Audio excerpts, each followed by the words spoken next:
What is going on, everyone, and welcome back to the channel. My name is Caden, or Cantina Comics, and today we're going to be ranking every single live-action Spider-Man villain that we've gotten throughout the years. There are over 52 villains in this video, and there is a lot to go through. But before we get to that, if you're new around here, go ahead and hit the subscribe button and turn on notifications. We're very quickly approaching 1,000 subscribers, and my goal is to hit that by the time that Spider-Man Brand New Day releases in theaters at the end of July. But with all that being said, let's start off in our honorable mentions, and there are quite a few here. If these characters did not don a suit or use their powers, they're going to be counted as an honorable mention. Most of them are just background characters with comic book names, but if they are named after a villain that first appeared in a Spider-Man comic, we have to mention them. But if you'd like, you can skip to this timestamp to start the main list. And so first up in our honorable mentions, we have Curt Connors, aka the Lizard, in the Raimi films. This was just a teacher. He helped Peter out in Spider-Man 2 and 3, and that was really about it. He had his missing arm. That's really all he was there for. I wish we would have got to see a little bit more of him. Alrighty, next up, we have the Chameleon in Spider-Man Far From Home. This is Dimitri. He is the bus driver. We see him a couple other times. He's a member of S.H.I.E.L.D. Not necessarily S.H.I.E.L.D., but Nick Fury's operative group. This is Chameleon. We have Chameleon in the MCU. As well, in Your Friendly Neighborhood Spider-Man, they use his likeness and actually show him becoming the Chameleon.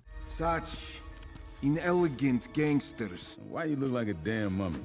Secrecy's for the best. So I'd like to see where they go with this for the future. Are we gonna ever see him return? Who the fuck knows? I really hope so, though. Next up, we have Felicia Hardy, aka Black Cat, in TASM 2. She had worked for Harry Osborn, and she was basically his personal assistant. She didn't really do a whole lot. I'm assuming in TASM 3 she would have had a bigger role. At least I'm hoping anyway. We need to get Black Cat on screen, hopefully in Spider-Man 5 or 6. I have no clue. I would just love to see her. Next up, we have Mendel Strom, aka Robot Master from Sam Raimi's Spider-Man 1. He's in here very quickly, and Norman kills him. I don't think he was ever gonna return, but he was there, so I gotta mention it. And same thing with the next character, and that's Alistar Smythe, played by BJ Novak, aka Ryan from The Office. Again, he really didn't do a whole lot. He was just kind of a dick to Electro and was here. Another honorable mention we have here is Vulture from Sam Raimi's Spider-Man 4. That was never made. We did get some sculpts as well as concept art and storyboards for it, and he would have been played by John Malkovich. And they were going for it. They had the wings, they had all the fur around his neck. He was bald as hell, and with the costume photos, his wings were going to be fully metal, like Keaton's. And there was some storyboards that were turned into actual footage. His daughter was going to be included, Black Cat, Felicia Hardy. As well, in this film, he would have unmasked Spider-Man and beat the bricks off of him. I wish we would have got to see that. We never will, unfortunately. As well, another one of those characters in Far From Home that was kind of just in the background, didn't really do a whole lot, is Beetle. We have her in this movie. I doubt she is Lonnie Lincoln Tombstone's daughter in this version. I don't even really think they intended her to become the Beetle, but she is there. She's part of Mysterio's group. She is the lady that is ironing his cape, and he gets pretty upset at her at the end of the film. As well, we have Mr. Fears, aka the Gentleman, in TASM 2. He was the person that killed Peter's parents in the beginning of the film, as well as was working for Harry Osborn, setting up the Sinister Six. He didn't really do a whole lot. He probably would have been returning in TASM 3, but we will never know. Next up, we have Mysterio from the Raimi films once again. He was played by Bruce Campbell, and in the fourth film we had gotten the concept art and storyboards where it would have been revealed that he was really Quentin Beck, aka Mysterio, and I think this would have been a really cool way to tie all of his little cameos from 1, 2, and 3 together, and I'm just sad this never got to see the light of day. And Norman Osborn is our final one here. He didn't really do a whole lot in either of the films. He was in some videos with Peter's dad, as well as he died, and we saw them going to go and cut off his head and collect it. If you don't know, in TASM 3 he's supposed to return, but as this frozen head, kind of like Richard Nixon in Futurama, and we even see the little case that they're carrying to go ahead and do that. But yeah, he wasn't really a huge part of these films, which is kind of sad. I really wish he would have. We need to get Norman Osborn in the MCU. Coleman Domingo is right there. He would be perfect for it. And if you've seen Your Friendly Neighborhood Spider-Man, you would know that he would kill it without a doubt. It's about doing the impossible. Together, we've unlocked faster than light travel, instant matter relocation. The limitless resources of the galaxy are now at our very fingertips. And I say, let the harvest begin. Before we move on to the main list, I have to mention some of these villains did not have a Spider-Man in their films, but they are still Spider-Man villains, just not in a Spider-Man movie. So characters like Morbius, Venom, Ezekiel Sims, all of the symbiotes, Null, you name it. Like I had said earlier, if they first appeared in a Spider-Man comic as a villain, they will be included. So that is why they are here. And with that being said, we're gonna start off at the number 29 spot. We have Ezekiel Sims from Madam Web. Yes, unfortunately, I had to watch this film for the first time for this video. I really wish I didn't have to. This film was so confusing, and so was his character. Literally, besides the name and him being barefoot in one scene. And you still have found nothing? How could you have kept 3 teenagers hidden for a week? That is the only thing from the comics that translates into Madam Web for his character. This guy didn't really do a whole lot, and the plot was extremely confusing. He has this kind of cool-ish looking Spider-Man suit, and that's really about it. I'm gonna move on.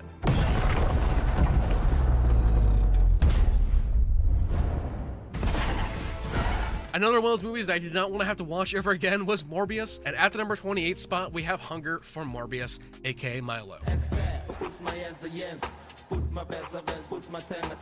That's all I'm gonna say. Moving on. Now at the number 27 spot, we have Michael Morbius, Jared Leto. Please stop casting this dude in fucking films. I don't know why studios keep trying to make Jared Leto this head of our franchise. He killed the Joker, he killed Morbius, he killed Tron. Stop casting this motherfucker in films, please. If you attach Jared Leto to a project, it's gonna fail. Without a doubt, I will make any bet on that, any movie coming out that he is in. The way that they do the effects for him do look kind of cool. And rewatching this movie, I was just bored almost the entire time. I feel like there probably was the bones for a pretty solid script or story in this, and somehow it all went out the window. Has to do with Spider-Man, I think. A bunch of guys like us should team up.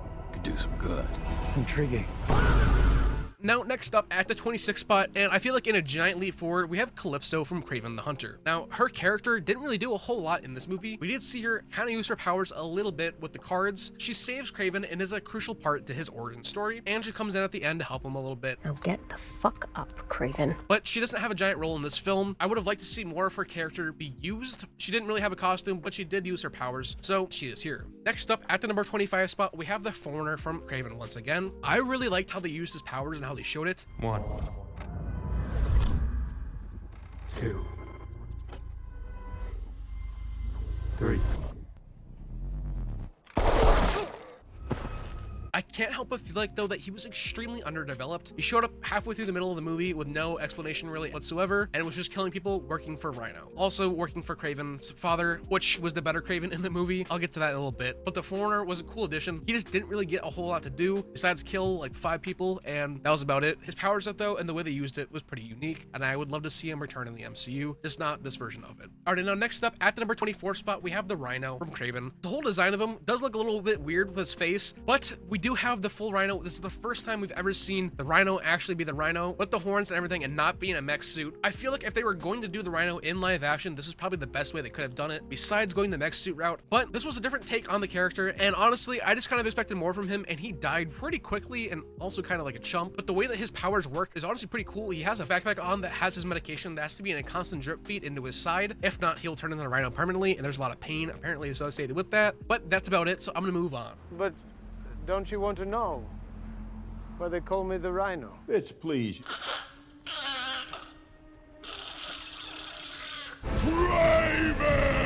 The fuck is that guy? Now, at the number 23 spot, once again from Kraven, we have the Chameleon. Honestly, for the little bit that he's in this movie, actually being the Chameleon, I think it works really well. I don't know if they're using a practical mask or if it's just fully CG for the actual Chameleon face, but I really love how it works, especially too, when he switches between the faces, the almost like Mystique texture that they use looks really cool. Along with Rhino, the Chameleon got his powers from Miles Warren, aka the Jackal, and I hope to God we see him in Spider-Man Brand New Day. I kind of think we're going to. But anytime that he uses his voice, it's very obvious that it's not the actor doing it, especially whenever he imitates his father.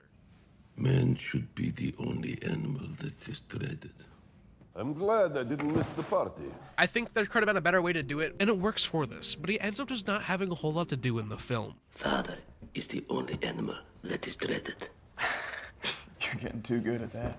And now finally, out of the Kraven list, we have the number 22 spot, and that being Kraven the Hunter himself. Honestly, I don't think this movie is terrible by any means. Out of all the Sony spin-off films, minus Venom, probably gonna be the second best one. That's not really saying a whole lot either, but I don't really mind Aaron Taylor Johnson as Kraven. It works for me. I just wish his accent that he had in the beginning of the film would have stayed. Ты знаешь, кто я?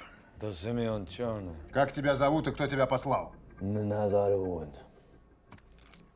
Kraven. Just like Morbius with Spider-Man, we were lied about this suit. There were shots made solely for the trailer once again, and at least with Aquaman's trailer shot for the first movie, it actually ended up making it into the film. We literally saw Kraven's suit for 5 seconds at the very end. Where the hell was this shot? Another example of them just blatantly lying to us. But overall, I feel like their father, played by Russell Crowe, was really what Kraven was supposed to be. The way he acts, his movement, his cadence, everything about his character screams Kraven the Hunter, but they went ahead and turned Kraven into an anti-hero. I don't know why. Especially when Russell Crowe gave such a good performance. I honestly kind of wish he just played normal Kraven. I get that he's older. I feel like they still kind of made it work. Alrighty, now at the number 21 spot, we have Shocker 1 from Spider-Man Homecoming. I'm the Shocker. I shock people. This fucking guy. The reason why he is so low in here is because he dies like a chump and is barely in the film. I'm glad because it makes way for Herman Schultz to come in, Shocker 2, and he is so much better with it. I will say, I really love how they kind of made his comic accurate costume. I would really love to see how this would look on an actual full Shocker suit. Maybe we'll see it in Brand New Day, since we know that Shocker Gauntlet is going to be coming back. In the movie though, I think the DODC will have it in their possession and Spider-Man will find it and use it on the Hulk. Overall though, in Homecoming, this guy is just kind of a dickhead, and he got what was coming to him.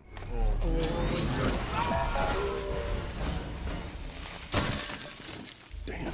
I thought this was the anti-gravity gun. What? No, that's that one. And with that being said, we're gonna move on to the number 20 spot, and this is one of our 3 big groups that I'm gonna be including in this video. All the symbiotes that we see in Venom: The Last Dance. In this, we have Null, Agony, Scorn, Toxin, Flicker, Rascal, Silence, Lasher, and Phage. Null, I think out of all of these, probably was the greatest and looked the greatest. It was cool seeing Agony as well, but they don't really play a huge role, and they're in the film very shortly, but I figured I mentioned them because we have all these symbiotes here, and I gotta say, it was pretty cool seeing this. I would love someday for us to get the King of Black story told. I'm kind of sad that we're not going to see the conclusion of this. I would have loved to see more of Null. He was set up to be this giant threat in the film, and he really didn't do fucking anything except talk a whole lot and look menacing. What's he doing? He's just standing there, menacingly. But Andy Serkis killed it. I'm sorry I don't have these listed individually. There's not really a reason for me to do so. The King in Black is awake. You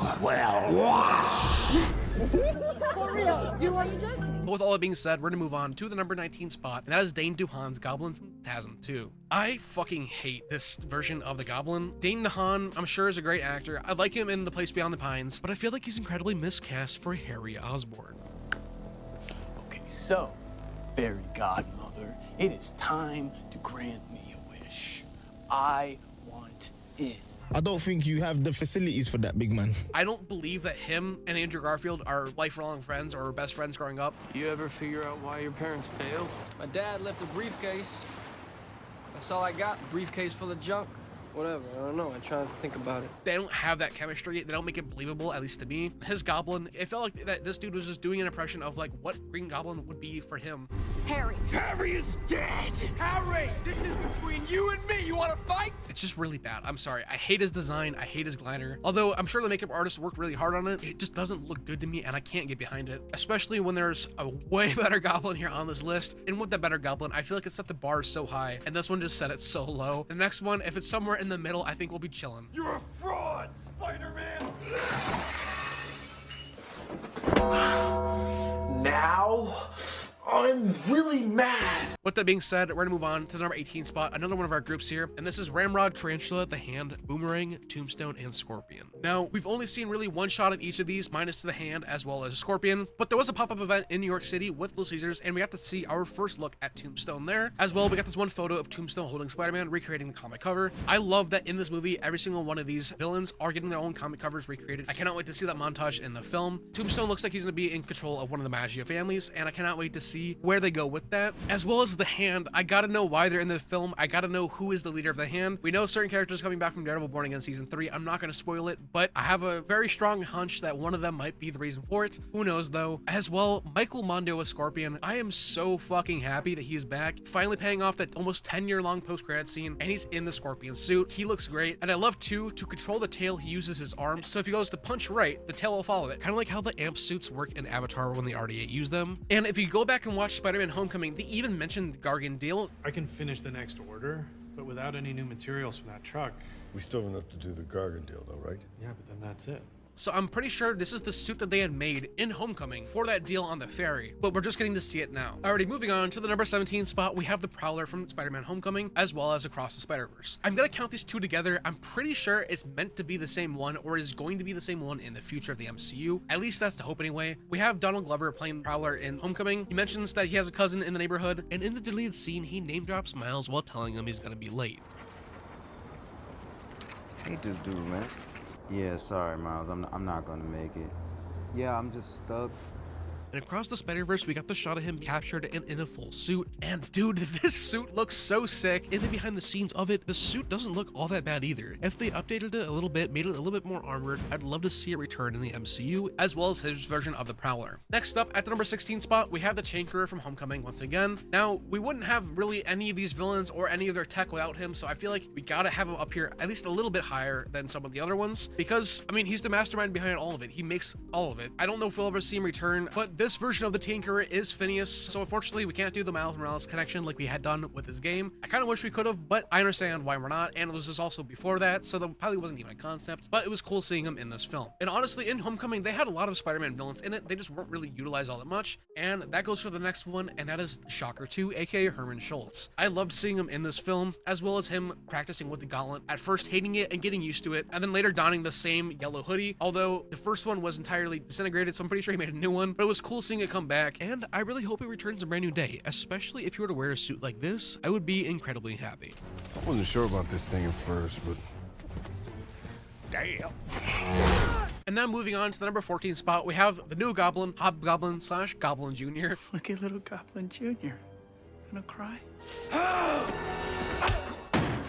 James Franco from Spider-Man 3. I just wish we would have done something entirely different for this. If we were gonna go the Hobgoblin / New Goblin route, why didn't we just go for it? We gave this dude a snowboard, a sword, and some tactical gear. That was really about it. I feel like they could have done so much more with this. Spider-Man 1 was the only time that James Franco kind of felt like he was utilized, and in 2 and 3, he kind of just felt like he was sidelined, and I don't really know why. It was also nice seeing him turn back to the good side after he had learned that Peter did not kill his father, and they came together to defeat the Sinister 2, and he dies at the end of the film. Again, I feel like if they would have done more with this character, this death would have hit so much harder than what it does. Maybe that's just me though, I don't know.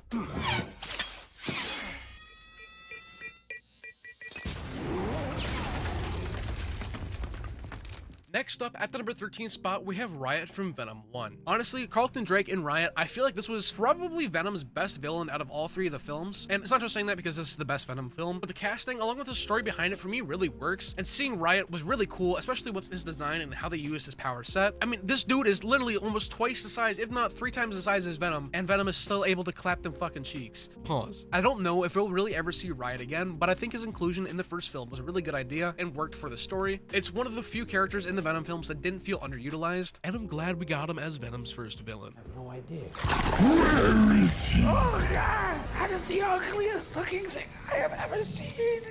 And speaking of Venom, we're gonna move to the number 12 spot, and we have Venom from the Raimi films, Eddie Brock, played by Topher Grace. I feel like they had a lot of good ideas for this version of Venom, but they just executed them so poorly, and they were ultimately forced to include him into the film thanks to Avi Arad. This dude will never stop forcing his influence into Spider-Man, and I really hope it stops sometime soon. I feel like if Venom wasn't forced into this film, it could have been a lot better if it was just a solo Sandman storyline, but the parts that he's in do work. I just wish we would have done something different with his Venom design. It's not Venom, at least to me anyway. One of the few things though I do love about this Venom is that when he shoots his web, it does come from the top. That's not really included a whole lot, and obviously with the Tom Hardy's Venom, he never shoots webs at all. But with this one, instead of him whipping, he does it from the top, like how it was in the comics. I will always love when they throw in these subtle nods in the films. Especially too, that big giant Venom logo across the chest looks so good. I just wish we got to do more with this character, especially with him being shoehorned in. I feel like you can't do that unless you have a good plan for it, and I don't really feel like they did. Ooh, my spider sense is tingling. If you know what I'm talking about. Alrighty, next up, at the number 11 spot, we have Shriek from Venom 2. Now, she doesn't do a whole lot really in this film except scream, which, I mean, that's Shriek, but her story with Cletus works, and Carnage just hating her and butting heads with her constantly made me laugh a couple times and works with this film. But for everything that was going on with the story and with how short the film was, I feel like her character, along with a couple others, were just extremely underutilized, especially for how much they were used in the beginning of the film. I just feel like we're gonna see more of her in it, especially with that blue eye. It just looks so good, dude. And this is nothing against Naomi Harris. From the first time I saw her in Pirates of the Caribbean, she has just always creeped me out. I think it was just mainly because of that film, and seeing her as Shriek kind of made me feel that way too, but in like a good way. Like, it was a good creepy character, but there's also a lot to go with that, and it works. And we can't have Shriek and Venom 2 without Carnage, and that is our number 10 spot. Let there be carnage. Dude, I don't know. I feel so let down by this. I wish we got to do more with this character and we didn't go the route we did. I feel like there is so many better ways to do this, especially with Cletus Cassidy. In the post-credit scene for Venom 1, the way that they had set it up and the way that Woody Harrelson was acting with this character. When I get out of here, and I will, there's gonna be carnage. Felt like it was gonna go over here, and when Venom 2 came out, the character went over here. I don't know what happened in the creative process in between then. Andy Serkis directed this movie, and I honestly kind of expected more from it, especially with Carnage. This is supposed to be Venom on steroids as a sadistic serial killer. There you are. Death to you, Father. No! Not you, Father. I don't think we got that. at all. Woody Harrelson was not convincing enough to me as Cletus Cassidy. It just felt like Woody Harrelson being Woody Harrelson, and I love Woody Harrelson. I'm all for that, but not as Carnage and not as Cletus Cassidy. Although, out of all the characters that were done before this, I feel like this one was done pretty well, all things considered, but there are a lot of negatives to it as well. Why the fuck is Carnage orange? This movie's rated R. We could have just had him be fully red. I don't know why they did the whole orange. I don't know, dude. I'm sorry. Oh, shit! Whoa, where you going? This is much worse than I thought. Now, moving on to the number 9 spot, we have Rhino from TASM 2. It was honestly kind of weird seeing Paul Giamatti in this film and as Rhino, but it works. And the mech suit is really cool. I just wish we would have got to see that fight. I feel like the TASM 3 opening would have been this fight, but who knows? I love the Rhino suit though. I love how it works. The fact that he's just sitting in the chest cavity of the suit is hilarious, especially when he starts the run towards Spider-Man. That means Paul Giamatti is fucking laying like this. Like, I don't know how he can see unless there's a camera or something. When you think about it like that, though, it is pretty goofy. Like I said, we needed to get more of it to see how it works. I just wish he could have been included a little bit more. Probably one of the greatest endings to a Spider-Man film.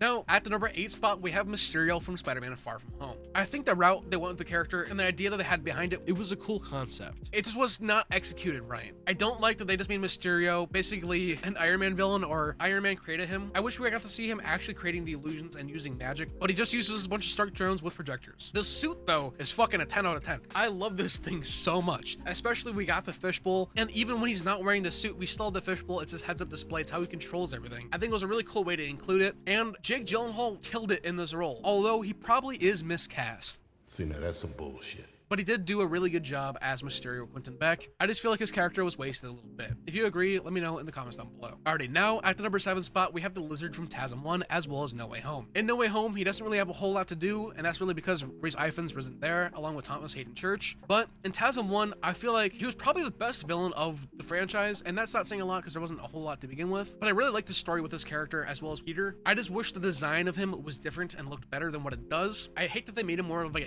a humanoid with the head. They could have just went like the full lizard route, almost like a gecko or a bearded dragon. There's other ways to do it without making him also look like Killer Croc. But overall though, for Andrew's first villain in his first outing as Spider-Man, I feel like the lizard is pretty high up there. That is why he's at the number 7 spot. Overall, I really enjoyed his inclusion. Uh-oh. Somebody's been a bad lizard.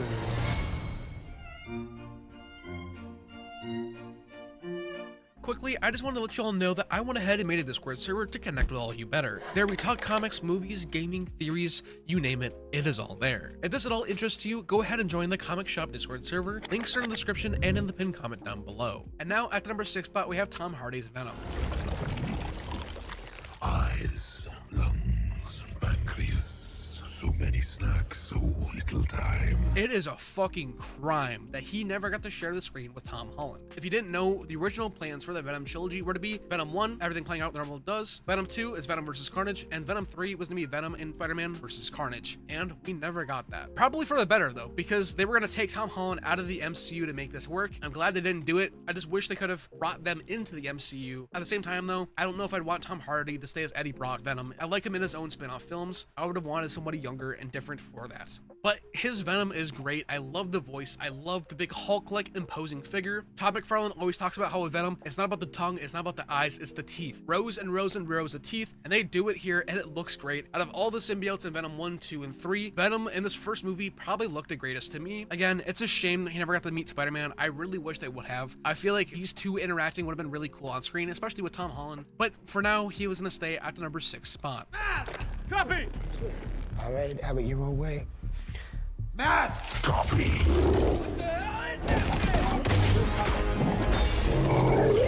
Alright, now moving on to the top 5, and at the number 5 spot, we have Electro from TASM 2, as well as No Way Home. I am more so going to be talking about his No Way Home version. His character in TASM 2 was alright. I fucking hate the blue, though. I don't know whose decision it was to do that. They should not have. They should have just kept it yellow. He does have some cool moments in the film. I hate the whole dubstep music stuff when it comes to using his powers, as well as the Itsy Bitsy Spider. It's a cool addition, but I just don't want it in the film. In No Way Home, though, they do this dude so much justice. Oh my god. I felt so sorry for Jamie Foxx for being in TASM 2 until No Way Home. Dude got the flowers, the red carpet, you name it. They fixed his character with every issue I would have ever had about him, and we got the lightning crown in the film whenever he uses his powers. This looks fucking sick. I love his design. I love Jamie Foxx coming back, and dude, I wish he would have stayed. If they do Electro in the MCU, please just bring Jamie Foxx back. This dude kills it, and he understands the character so much. Especially if you watch the behind the scenes of TASM 2. This dude really studied hard for this character, and the script just fucking failed him. It's my birthday. Now it's time for me to light my candles.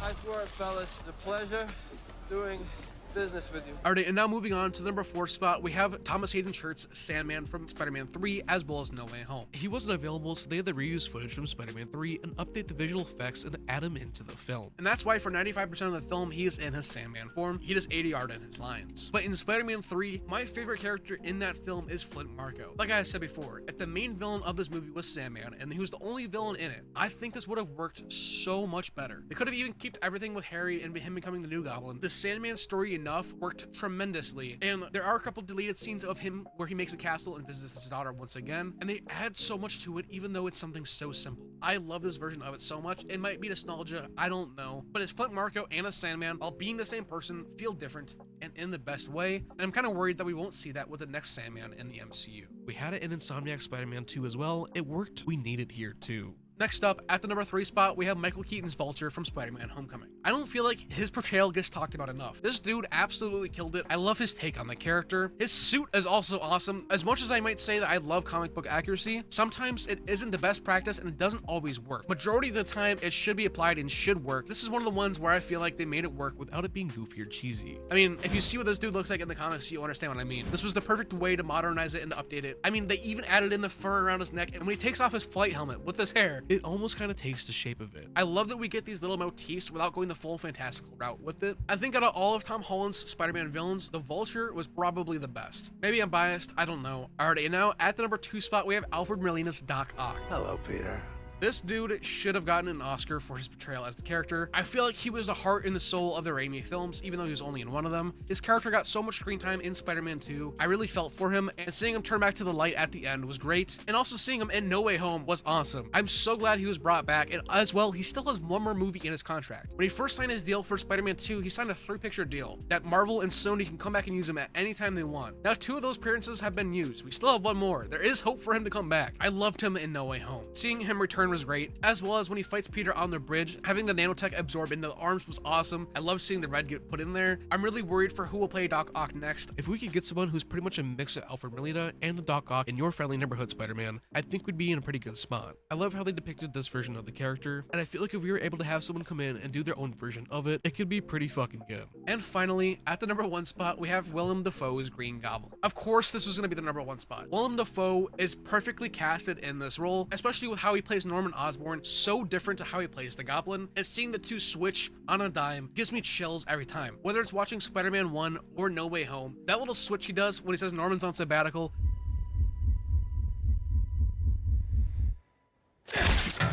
Norman?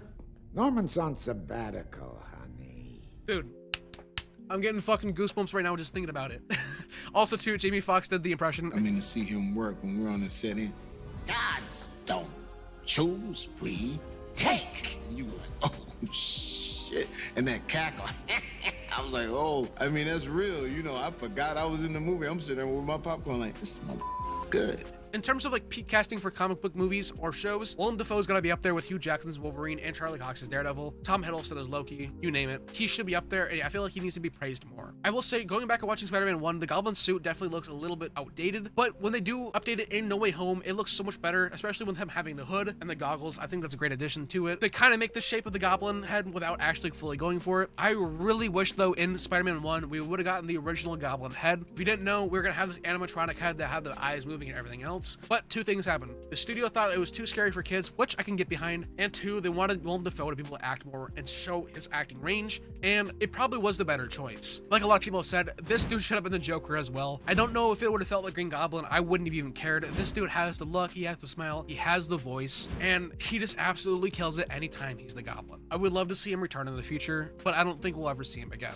With that being said though, that was my list. I'd love to hear yours in the comments down below. Go ahead and drop it. I'm really interested to see how the Spider-Man Brand New Day villains are going to tie into the film and how much of them we're actually going to see in it. I didn't include Sadie Sink's character. I don't know if she's playing Jean Grey. That hasn't been confirmed yet. But after the film comes out, I will update this list and I'll actually put the rankings of the villains in there. I am so excited for Brand New Day though. This film comes out in like 2.5 weeks. I'll be seated the first showing. I have my tickets ready to go. I cannot wait. But with that, it's been Caden or Cantina Comics, and I will see you all in the next one.